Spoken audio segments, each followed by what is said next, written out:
백옷 영동교회의 섬김을 또 여러 차례 받으면서 교회 이름은 배려 영동교회인 게 맞는 것 같다, 그런 생각했습니다. 목사님께서 너무 또 소탈하게 잘 챙겨주시고 또 성도님들의 또 미소와 격려 이런 것도 너무나 감사를 드립니다. 오늘 그 설교 본문과 제목을 좀 어떻게 연결시킬지 여러분 잘 모르겠습니다만은 예수님이라면 어떻게 하실까? 이거는 이미 잘 알려진 대로 기독교 고전 중에 아주 유명한 고전인 책 제목입니다. 예수님이라면 어떻게 하실까? What would Jesus do? 예. 발음 때문에 제가 고민 좀 했는데 예수님이라면 어떻게 하실까? 이건 삶의 기준 또는 삶의 목적, 목표, 또 자기 정체성 이런 거에 대한 적용의 질문입니다. 오늘 본문 말씀이 이러한 적용이 필요한 말씀이기 때문에 제목을 이렇게 해봤습니다. 오직 너희는 택하신 족속이요 왕같은 제사장들이요 거룩한 나라요 그의 소유된 백성이라.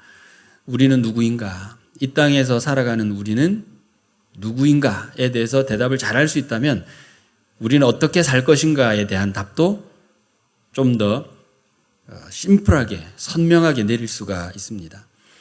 내 목적을 따라 내 욕심을 따라 살아간다면 그 삶의 성과가 아무리 풍성하게 맺혀진다 할지라도 그 영광은 누가 받게 될 것인가? 여전히 공중 권세 잡은 자가 그 영광을 다 가져가게 될 것입니다. 큰 회사를 하고 또 큰 집을 가지고 있고 또 이룬 성과가 많고 그것이 우리의 눈에는 저 사람이 수고를 했구나, 애를 많이 썼구나, 실력이 좋다, 받은 복이 많구나 말할 수 있지만 그러나 그 의도와 그 목적이 자신의 영광이라면 내 안녕과 내 삶의 풍성함이 목적이라면 그 영광은 사람들에게는 칭찬거리가 될지언정 그 영광은 공중 권세 잡은 자가 다 가져갑니다. 우리보다 훨씬 똑똑하고 능력이 많으니까. 그러나 어떤 삶을 살지라도 하나님의 영광을 위해서 하나님이 우리에게 주신 삶의 목적을 따라 그 목표를 향하여 달려가는 삶이라면 그것이 열매가 많거나 또는 적거나 간에 오직 하나님께서 영광을 받게 되실 거라는 겁니다. 우리 모두가 하나님께서 영광 받으시는 삶, 하나님께서 기뻐하시는 삶을 살게 되기를 축복합니다. 그래서 우리가 누구인지를 정확하게 인식하고 있는 것이 중요하다. 택하신 족속, 우린 택함 받은 자들이고 왕같은 제사장들이라. 언제나 하나님께 거룩한 예배를 올려드리는 믿음의 종들이 되기를 원합니다. 그리고 이 땅을 향하여, 이 세상을 향하여, 아직 주님을 알지 못하는 사람들을 향하여 하나님과 화목해하는 축복의 통로로 살아가는 여러분 되시기를 바랍니다. 그리고 거룩한 나라. 이 거룩한 나라는 하나님 나라의 열매일 뿐만 아니라 무슨 사람들이 그 삶을 보고 하나님 나라를 보게 될 것이고 그 삶을 보고 하나님을 경험하게 될 그 거룩한 나라입니다. 이스라엘을 택하신 이유가 그랬던 것처럼 하나님께서 우리 각 사람, 우리 각 가정을 그리고 이 믿음의 공동체를 택하신 것은 거룩한 나라로 무슨 사람들에게 보여주시는 것입니다. 그리고 우리의 삶을 통해, 우리 가정을 통해, 우리 교회, 믿음의 공동체를 통해 거룩하신, 위대하신, 그리고 사랑이 많으신 하나님이 드러나게 될 것이라는 것이죠. 이러한 인식이 있은 다음에는 우리가 어떻게 살아야 될지가 답이 나오게 될 것입니다. 후반부의 말씀을 보니까 이는 너희를 어두운 데서 불러내어 그의 기이한 빛에 들어가게 하신 자의 아름다운 덕을 선전하게 하려 하심이라.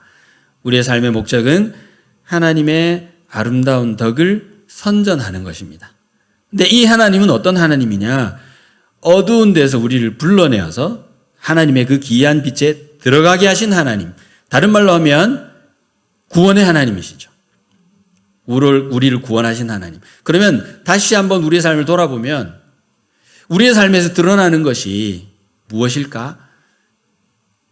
죄인인 나를 구원하여 그 하나님의 귀한 빛에 들어가게 하신 그 역사가 우리의 삶에 새겨져 있는가? 이것이 하나님의 아름다운 덕을 선포하게 될 거리가 된다는 것이죠. 하나님의 아름다운 덕을 선포하기를 원하는데 우리의 삶에, 우리의 마음에, 우리 인생 안에 선전할 것이 채워져 있지 않으면 그러면 그런 삶을 사는 것이 참 좀 어려울 수 있습니다.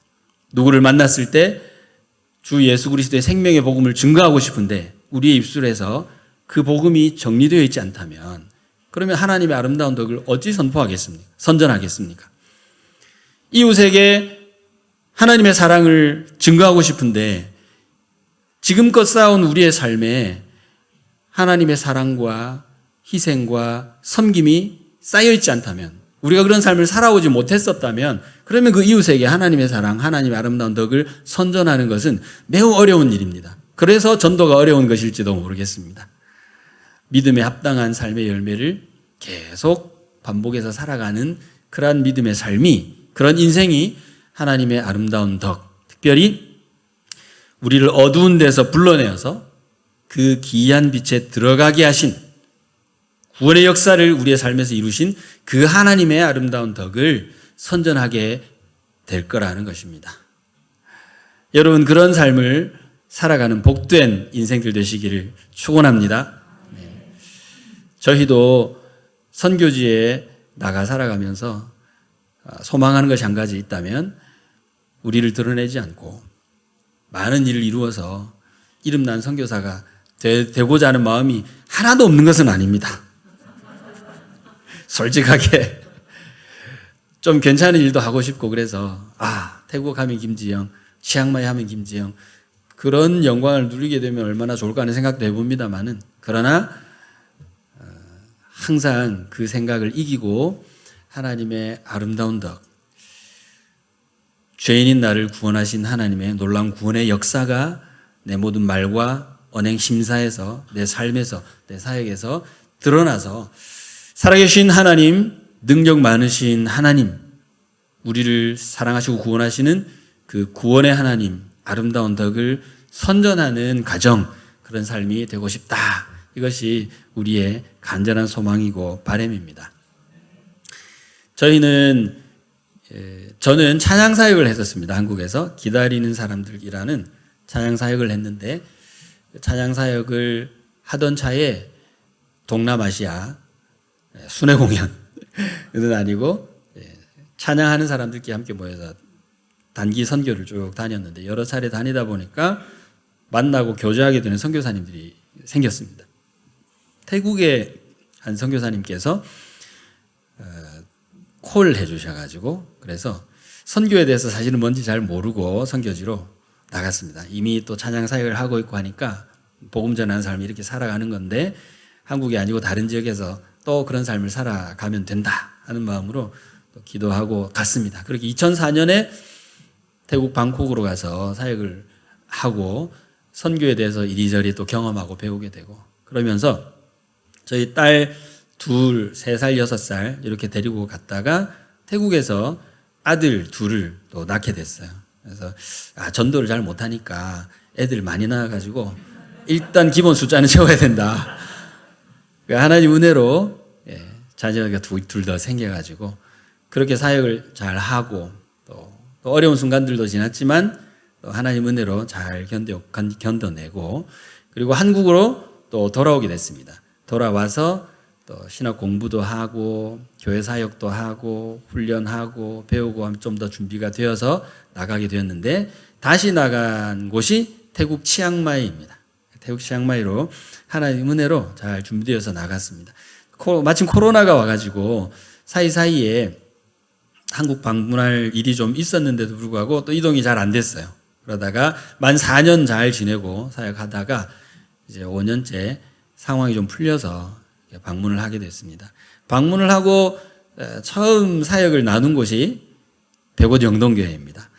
백옷 영동교회는 그 이전에는 제가 뭐 방문했거나 교제가 사실 없었거든요. 근데 알고 보니까 김종설 목사님하고 저하고 또 좀 아는 사이더라고요.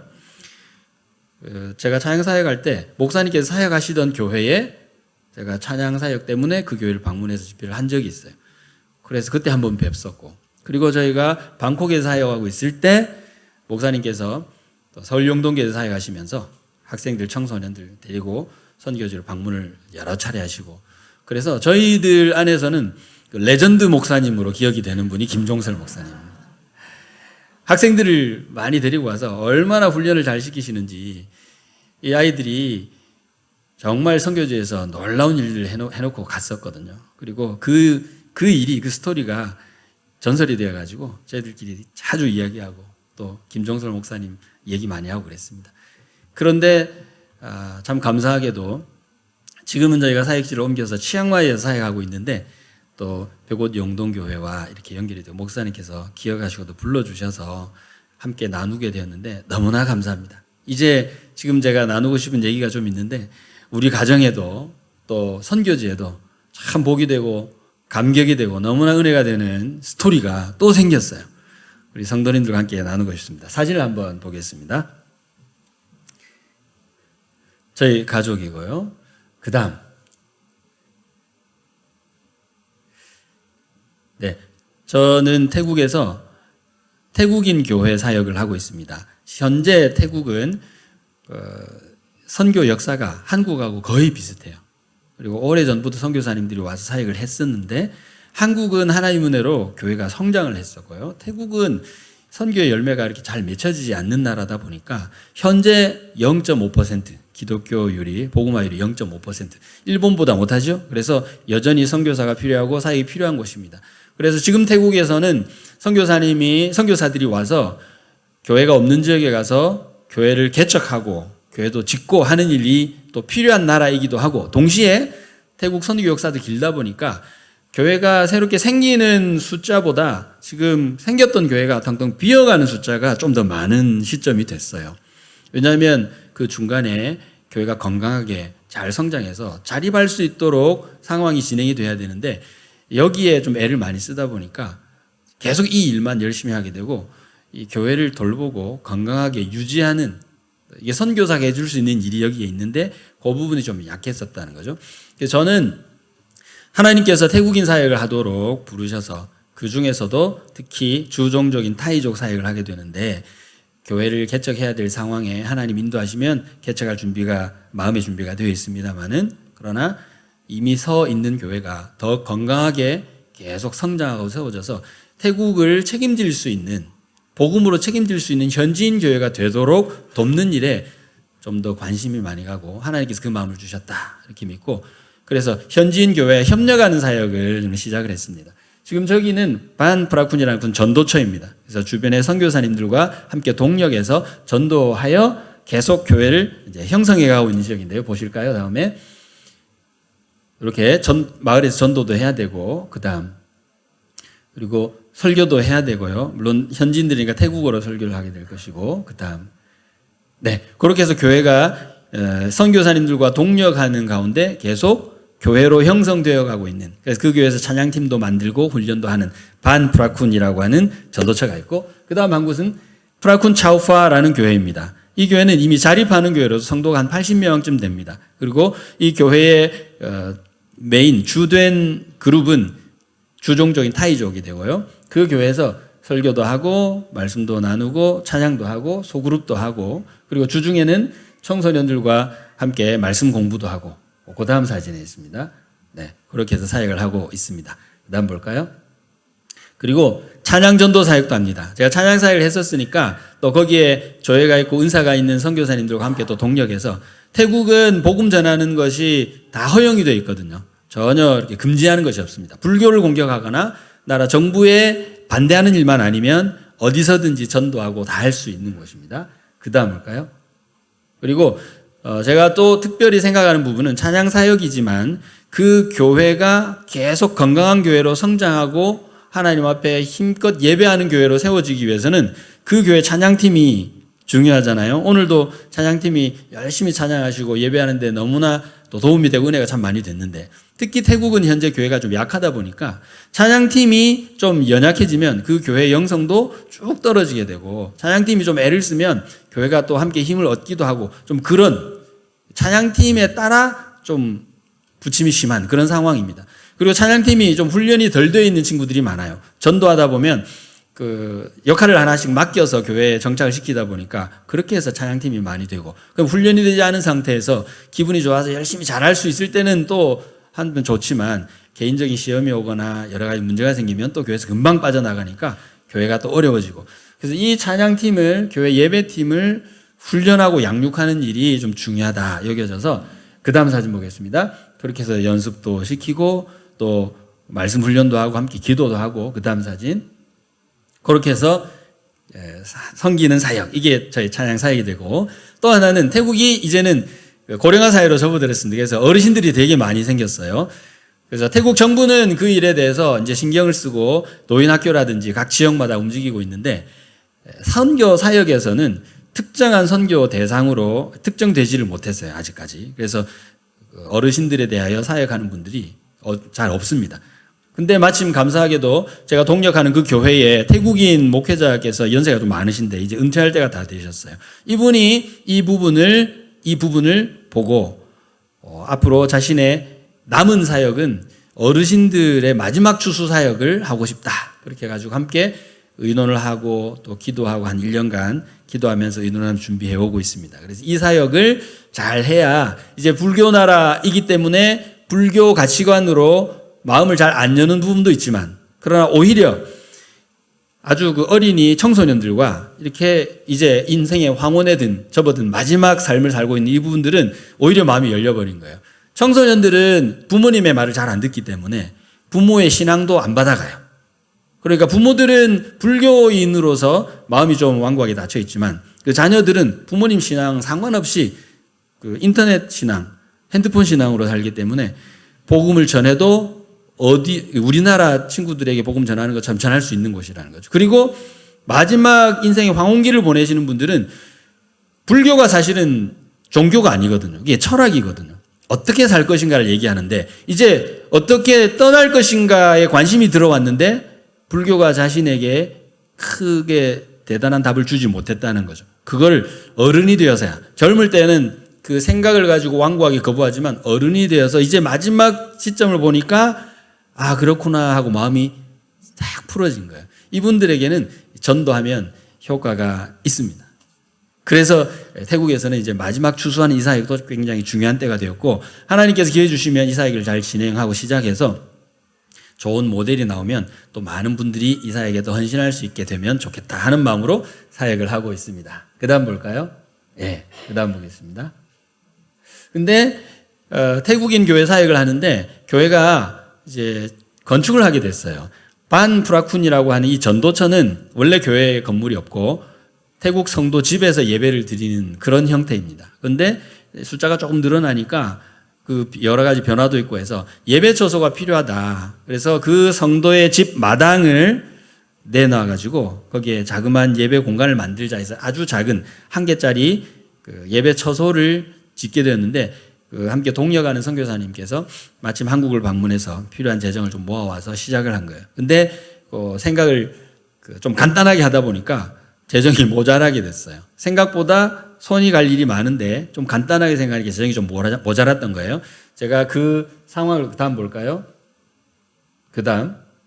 네, 요까지 요 정도 진행이 됐습니다. 저희가 앞에 블록이 쌓아지는 걸 보고 나왔는데, 나와서 이제 계속 보내오는 사진을 보니까 이 정도 진행이 됐어요. 근데 아직 마무리를 못한 상태. 그래서 이번에 한국을 방문하는 동안 이게 채워지면 좋겠다 하는 마음이 있었고요. 그 다음 볼게요. 여기는 자립하는 교회, 제가 운영위원으로 참여해서 함께 동력하는 프라쿤 차우파 교회라는 곳인데 이미 교회 예배당 건물이 있습니다. 근데 이 교회에서 목회자 사택도 필요하고 다음 세대 사회를 위한 교육관 공간도 필요하고 또 건물을 좀 확장해야 되고 여러 가지 필요가 생겼어요. 그래서 교회가 그러면 우리가 건축헌금을 합시다. 선교사들을 많이 만날 수 있지만 선교사의 도움을 받기보다 우리가 스스로 자립하니까 우리는 건축헌금을 해서 합시다. 근데 여러분 잘 이해하시면 좋을 것이 태국이 우리나라보다 좀 못 살잖아요. 그래서 서민들의, 물론 부자도 있습니다만은 서민들의 기본 경제 수준은 우리나라 국민들의 기본 경제 수준보다 좀 많이 낮아요. 차이가 납니다. 그래서 헌금하는 그 액수도 굉장히 적어요. 근데 그래도 아주 귀한 마음을 품었잖아요. 우리가 자립하니까 우리에게 필요한 공간은 우리 손으로 지어야 한다. 건축 헌금을 합시다. 그래서 모인 헌금이 4,500만 원이에요. 어마어마하게 모인 거예요. 그동안에 매우 열심히 오랫동안 수년 동안 헌금을 해온 거예요. 그리고 이제 시작을 하려고 하는데 마침 전쟁도 일어나고 코로나도 있고 해가지고 물가도 오르고 건축 자재비도 올라가지고 건축비가 처음에 예상했던 것보다 2배로 뛰어버렸습니다. 그래서 준비해놓은 돈이 그 절반밖에 안 되는 거예요. 근데 계속 물가가 오르니까 이걸 나중에 기다렸다가는 시작도 못할 것 같아서 더 열심히 기도하면서 이걸 시작합시다 해가지고 건축을 시작을 했어요. 그 다음 볼까요? 그 다음 보겠습니다. 그 다음 이렇게 해서 기도도 하고 그렇게 시작을 해가지고 그 다음 볼게요. 이까지 되어 있는 걸 보고 제가 나왔습니다. 건축비 건축헌금 모아놨던 거를 다 지불하고도 절반이 더 남은 거죠. 그리고 계속 건축헌금을 하고 있어요. 물론 그게 정말 개미걸음이기 때문에 그냥 조금씩 쌓여져 가고 있고, 그러나 성도들이 마음을 다 합해가지고 애를 써서 헌금을 하고 있어서 조금씩 모이고 있고요. 또 이곳에서 사역했던 태국인 사역자가 건강이 너무 안 좋아져가지고 사역할 수 없어서 사임하고 안정을 취하러 피양을 갔는데 이 교회가 이 사역자를 위해서 한국 돈으로 한 350만 원 정도를 만들어서 피양하는 데 보태시라고. 그런 교회 잘 없거든요.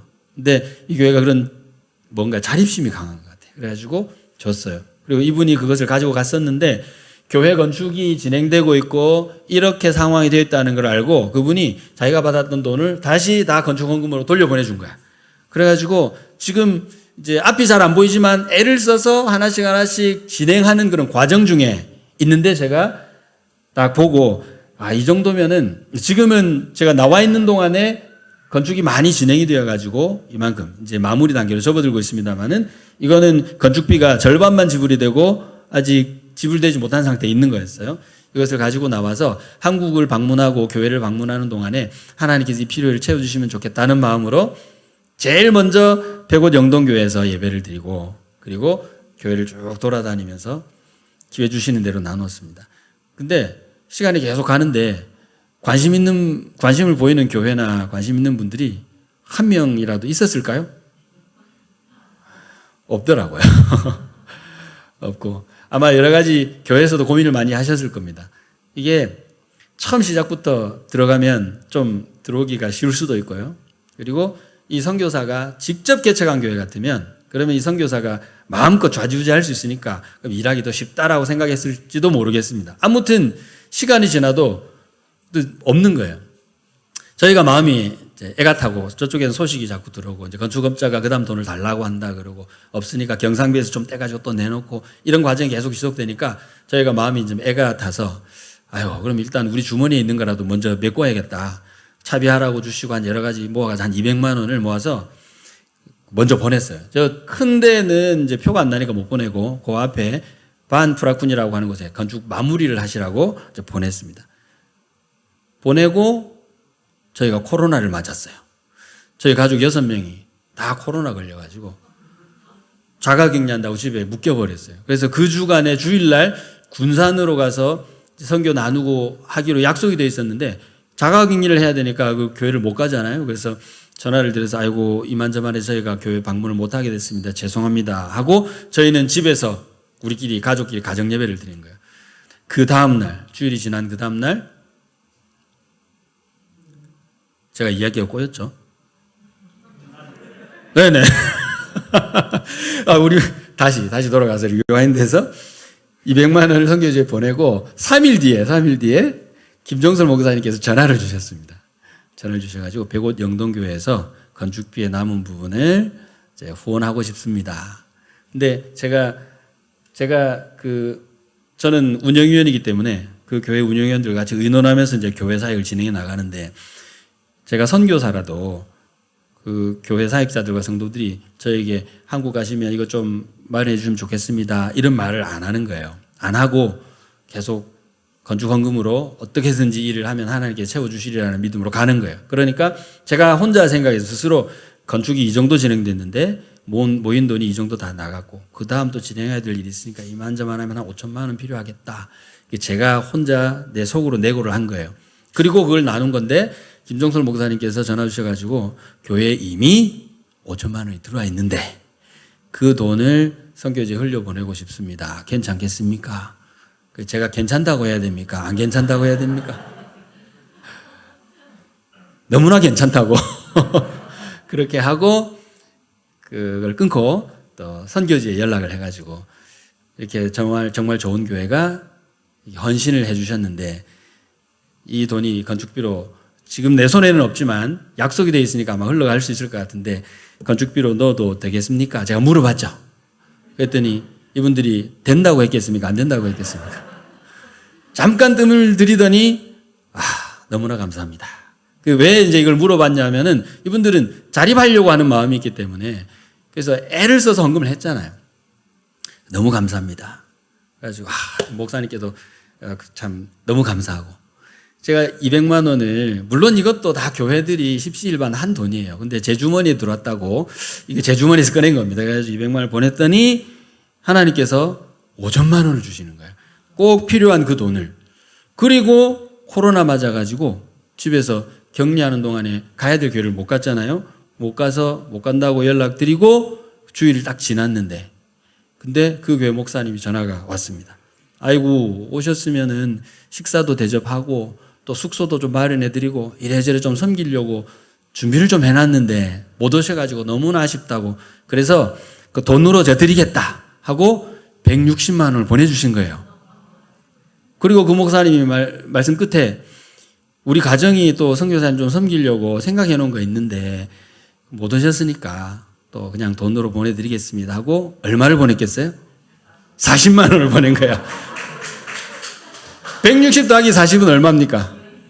200만 원이 이게 굉장히 성공적인 스토리인데 이런 얘기는 사실 많이 안 하고 싶어요. 사실 안 하고 싶은데 뭐 예수님 믿고 하나님 따라가면 다 잘 된다는 말을 하기는 좀 그래요. 저는 실패 스토리가 훨씬 더 많습니다. 많지만 이게 백옷 영동교회가 지금 걸려있는 일이기 때문에 오늘 제가 얘기를 나누는 거예요. 용서하시고 들으십시오. 주머니에서 200만 원을 꺼내서 냈더니 하나님께서 필요를 다 채워주시고 그 비어있는 주머니까지 계산 딱딱 맞춰가지고 탁 주시는 거예요. 하나님 너무나 독하시지 않습니까? 빈틈을 안 만드시고. 이게 일주일 안에 일어났어요. 일주일 안에. 우리 마음이 점점 애달아가지고 이게 뭐 하나도 들어오지가 않냐. 어떡하지? 성도들이 말은 안 했지만 또 기대하고 있을지도 모르는데 어떡하지 하다가 하고 이렇게 먼저 보냅시다 하고 일주일 안에 이 일이 다 일어난 거예요. 이거를 저희 가정이 자기 전에 모여서 오늘 뭐 어떤 일이 있었고 내일은 어떤 일이 있으면 좋겠고 나누고 또 기도하고 이렇게 잔단 말이에요. 그거 할 때 이 일이 다 일어나고 나서 이걸 얘기를 쭉 했더니 아이들이 왜 소름 돋는다고. 하나님 진짜 독하시다. 와 이걸 어떻게 이런 식으로 짝짝 맞추냐. 물론 이렇게 안 되는 경우도 너무 많잖아요. 이것도 우리 삶이고 그런 경우에도 하나님은 우리의 삶을 주관하시고 인도하시는 걸 저는 믿습니다. 믿는데 하나님께서 이렇게 역사하신다는 것을 우리 가정으로 하여금 알게 하시고 또 백옷 영동교회의 섬김과 헌신을 통해 일이 이루어지도록 해서 우리 성도님들이 이 사실을 다 듣고 우리를 도우시고 인도하시는 하나님 참 대단하시고 찬양받으시기 합당하시다. 이 아름다운 덕을 선전하는 삶을 또 살게 될 거 아닙니까? 그래서 충분히 나눌 이유가 있다. 저는 그렇게 생각했습니다. 목사님과 나눴더니 목사님께서 처음 우리가 만나서 목사님 사무실에 들어갔을 때도 목사님께서 그 말씀하셨어요. 하나님의 인도하심이 있는 것 같다. 근데 이 말씀을 계속 하시는 거예요. 계속 하나님의 인도하심이 있는 것 같다. 저는 그 말씀을 들을 때마다 부담이 막 생겼어요. 뭔가 생겨야 되는데 근데 제가 믿음이 있었던 것이 제가 아까 말씀드렸죠. 목사님은 우리 선교제에서 레전드로 불린다고. 목사님께서 그 마음에 뭔가 하나님의 감동이 있었다는 사실은 분명히 나는 몰라도 저는 두다니까 몰라도 하나님이 뭔가 분명히 있는 거예요. 근데 하나님 인도하심이 있는 것 같아요. 식사하실 때도 하나님 인도하심이 있는 것 같다 그러고 함께 말씀 나누고 나서도 하나님 인도하심이 있는 것 같다 그러고 그건 인도하심이 이건지는 저는 몰랐죠. 근데 정말 하나님의 인도하심이었습니다. 사도 바울이 이렇게 고백했습니다. 그러나 내가 나된 것은 하나님의 은혜로 된 것이니 내게 주신 그 은혜가 헛되지 아니하여 내가 모든 사도보다 더 많이 수고하였으나 내가 한 것이 아니요 오직 나와 함께 하신 하나님의 은혜로라. 사도 바울이 워낙 뛰어나고 대단한 분이라 많은 일들을 너무나 큰 헌신을 했고 많은 열매를 맺었는데 사도 바울 스스로 이 모든 것이 하나님 은혜로 된 것이다 라고 고백하니까 그것이 우리에게 놀라운 모범이 되어서 또 은혜가 되어서 많은 교훈을 주지 않습니까?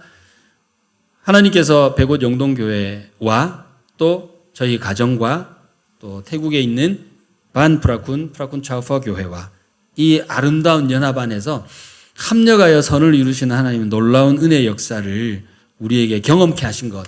이것은 우리가 설명을 잘했거나 누가 마음이 더 넓었거나 아니면 특별히 헌신하는 마음이 특출났거나 물론 그런 것이 다 소용이 있었겠습니다마는 이 일이 이루어지는 것은 오직 하나님의 은혜인 줄로 믿습니다. 이 믿음의 고백, 겸손히 하나님께서 하셨습니다라고 고백할 때 이 고백 위에 우리의 삶이 하나님의 아름다운 덕을 선전하는 삶이 될 것이라는 것이죠. 하나님께 신실한 사람으로 발견되는 여러분 되시길 바랍니다. 하나님께서 맡기신 것들을 아름답게 잘 선전하고 믿음에 부합한 그 행동으로 살아내는 삶을 살아가는 여러분 되시기를 바랍니다. 저희도 백옷 영동교회와 이렇게 동역을 시작하게 돼서 너무나 감사하고 여러분께서 또 기도해 주실 것을 확신하고 저희도 더 힘을 내어서 성실하게 열심히 살아가겠습니다. 마지막 기도 제목 한번 띄워주시죠. 네, 저희가 이런 기도의 제목들이 있으니까 여러분께서 좀 구체적으로 생각해서 기도해 주시고 그리고 저희도 사역하면서 하나님께서 행하신 일들에 대해서 또 성실하게 여러분과 소식을 나누고 그래서 하나님께서 너무나 아름다운 것들을 계속 우리에게 부어주고 계신다는 것 그것을 우리가 선전하면서 하나님 뜻에 부합한 행동 하나님 기쁨이 되는 삶을 살아가기로 간절히 소원합니다. 기도하겠습니다. 참 좋으신 하나님 아버지 우리 안에 하나님의 선한 일을 이루어 주시니 감사합니다. 모든 것이 하나님의 은혜였음을 믿습니다. 하나님의 아름다운 덕을 선포하는 삶을 살아갈 수 있도록 복을 다하여 주옵소서. 감사를 드리며 예수님 이름으로 기도드립니다. 아멘.